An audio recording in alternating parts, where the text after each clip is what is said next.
So make sure you shut your water knives off first so that you have no water coming to that tube. You're gonna, power's off as well. And then you're gonna take this front cover off with a Phillips screwdriver.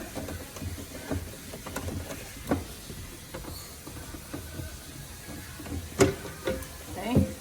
Once you've got that off, you're going to use a 3/8 driver and just take these back nuts off the heater.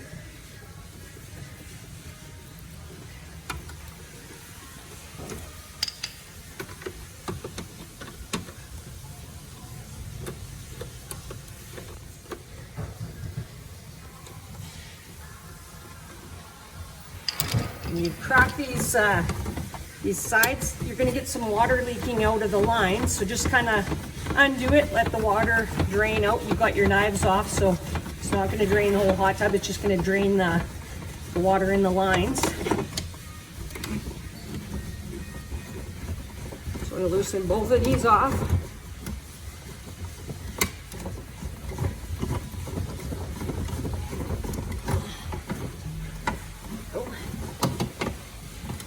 We've also got a couple 3/8. You'll need a 3/8, and there's just going to be a little bolt in here, right there. Undo that bolt here.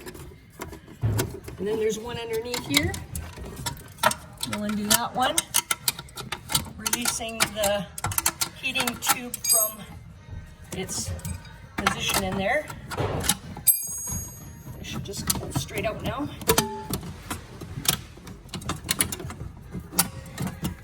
So now you've got that out. There's these little clips here. There's just like little clips on them. Undo those clips and pull those out. So now you've got the heater tube separate.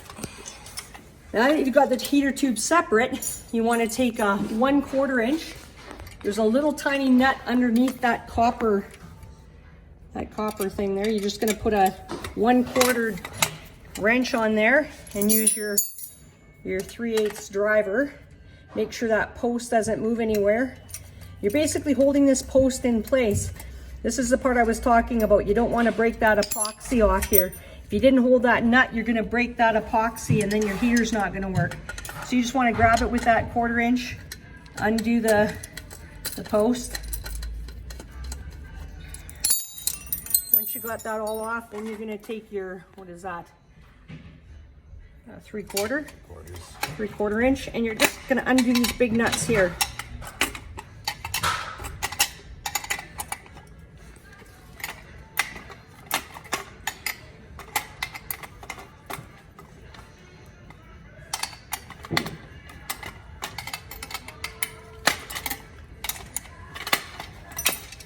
I might as well take it off this one too.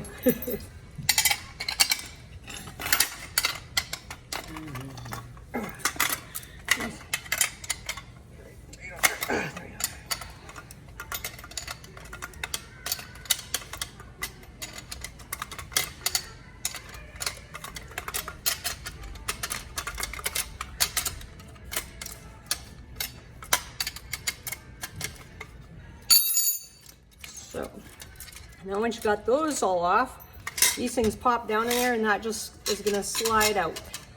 Ah, dang, I have to take one of these off. That's the sensors I was talking about. If there's 2-degree discrepancy, this is where I think your problem is. Once you take that sensor out, then that tube's just gonna slide out nicely past there. So this is the clip I'm talking about. I want you to take it off.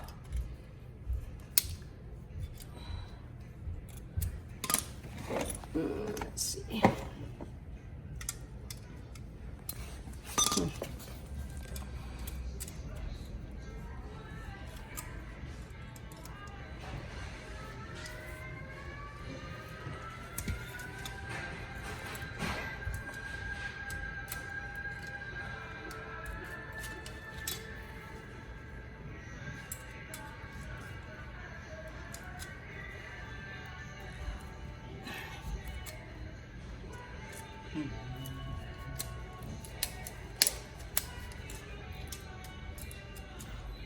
This was one.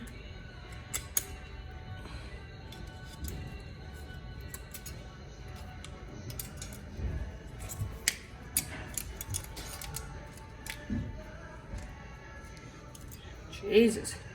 Tough time with that one. Right? Not wanting to come off.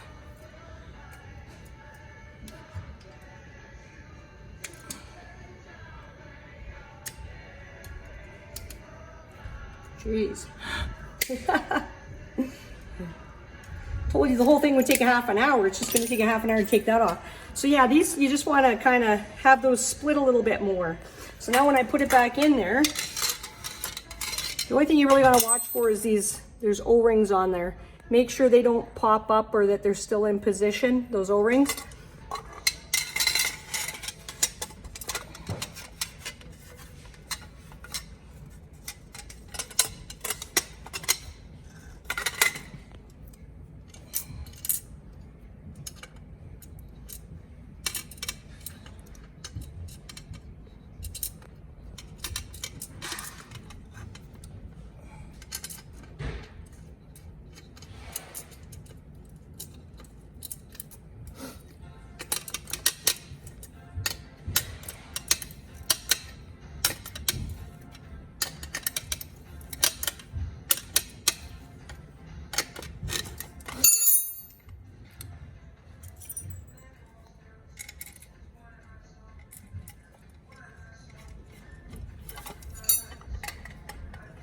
So I kind of just put them on, not super tight right now. I just kind of get them on nice and snug.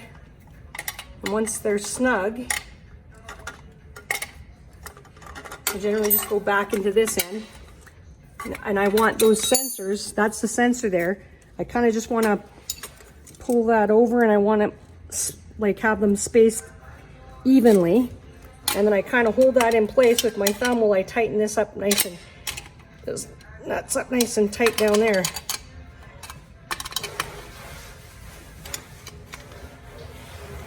There we go.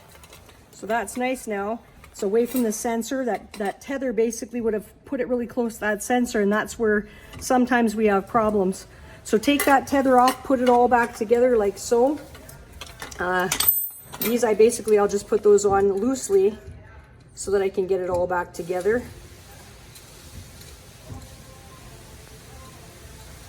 And I tighten it all up when I get it back in here. Put that sensor back in there. There's a little O-ring on there. Make sure you don't lose that little O-ring, it's still there. Tighten the sensor back on.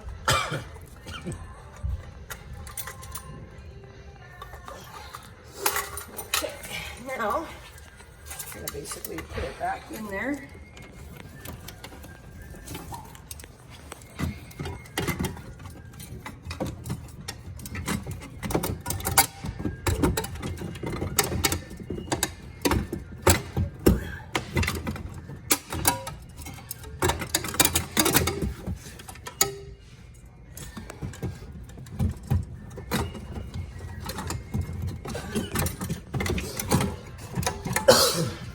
Got to guide these copper ones on when you're kind of getting it back in there.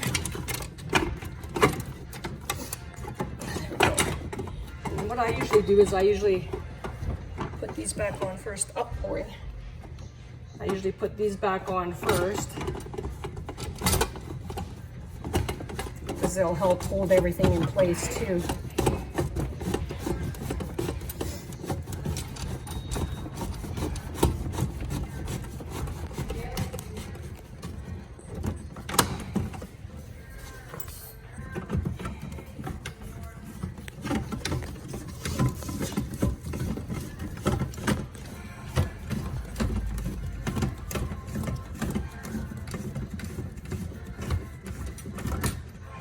Okay, now bring up these screws again.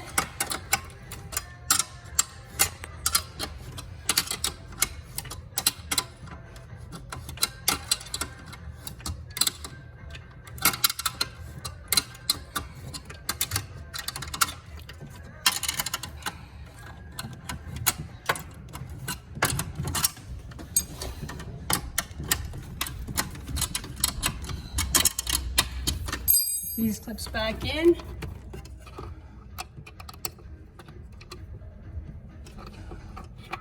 Snap. Snap. Then Move all of our nuts. I usually put these back ones on first. My 3/8 driver. When I start getting it tight too, I put my finger at the side of that copper band just to kind of hold it in place. It's really important you get these nice and tight because you don't want any arcing or anything happening. So you want to make sure you get them in nice and snug.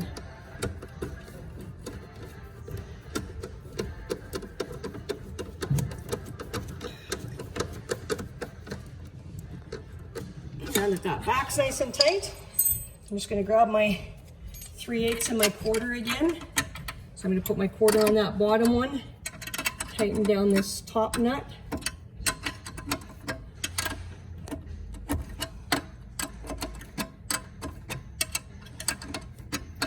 Again, you want to do it nice and tight. You don't want any play there. And make sure that you hold that bottom 1/4 so that post doesn't spin around and bust that epoxy.